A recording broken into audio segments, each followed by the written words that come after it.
मुंबईतील Kanjurmarg dumping ground संरक्षित वनक्षेत्र असल्यानं या जागेचा डम्पिंग ग्राउंडसाठी वापर करू नये, त्याऐवजी 3 महिन्यात पालिकेनं डम्पिंग ग्राउंडसाठी पर्यायी जागा शोधावी असे आदेश 3 महिन्यांपूर्वी मुंबई उच्च न्यायालयानं दिलं। या निर्णयाला सर्वोच्च न्यायालयाने स्थगिती दिली।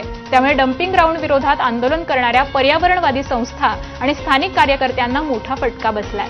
न्यायालयानं स्थगितीचे आदेश मागे घ्यावा असं म्हणून पुन्हा न्यायालयात धाव घेण्याचा निर्णय त्यांनी घेतलेला आहे।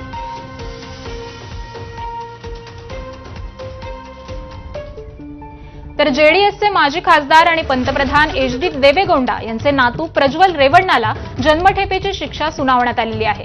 मोलकरणीवर बलात्कार केल्याप्रकरणी गेल्या वर्षभरापासून रेवण्णावर खटला सुरू होता। अखेर बंगळुरूच्या विशेष न्यायालयानं रेवण्णाला दोषी ठरवलंय।